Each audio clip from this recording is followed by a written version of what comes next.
তমলুক শহরে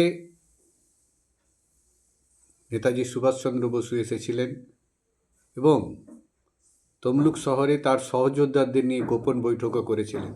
স্বাধীনতা সংগ্রামীদের যে লড়াই, সেই লড়াইয়ের তিনি যখন জাতীয় কংগ্রেসের সভাপতি হন তারপরেই তমলুকে পা রেখেছিলেন এবং রাত্রি যাপন করেছিলেন তমলুক শহরে। তমলুক শহরের এই হলুদ বাড়িটি আজও সেই ইতিহাস বয়ে নিয়ে বেড়াচ্ছে।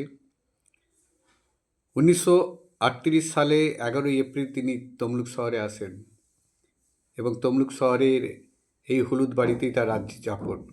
সব থেকে যেটা বড় জিনিস, এখানে তিনি গোপন সহযোদ্ধাদের নিয়ে গোপন বৈঠক করেছিলেন এবং সেই গোপন বৈঠক থেকেই স্বাধীনতার যে লড়াই, সেই লড়াই কিন্তু এগিয়ে নিয়ে যাওয়া হয়েছিল।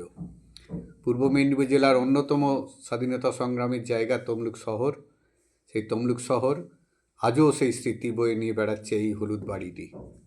তমলুক শহরের হ্যামিল্টন স্কুলের কাছেই এই হলুদ বাড়ি, যে বাড়ি আজও মানুষ কিন্তু দেখে যে এখানে নেতাজি সুভাষচন্দ্র বসু এসেছিলেন এবং রাত্রি যাপন করেছিলেন। আজকে সেই চিত্র, আজকে সেই ইতিহাস এখনও তমলুক শহর মনে রেখেছে এবং তমলুক শহরে নেতাজি সুভাষচন্দ্র বসুর আগমন আজও কিন্তু মানুষের কাছে স্মরণীয় হয়ে রয়েছে।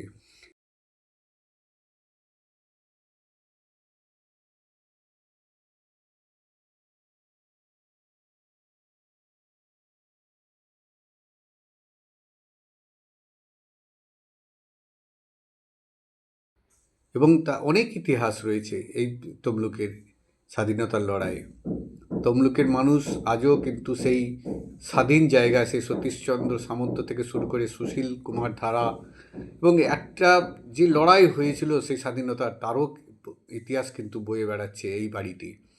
এখনও চেয়ার রাখা রয়েছে নেতাজি সুভাষচন্দ্র বসুর, সেই বসে থাকা সেই চেয়ারকে আজও সংরক্ষণ করে রাখা আছে। ওই বাড়িতে হোমিওপ্যাথি চিকিৎসার জন্য একটি ক্যাম্প চলে, বিভিন্ন মানুষ আসে সেখানে আজও স্মরণ করে রাখার জন্য।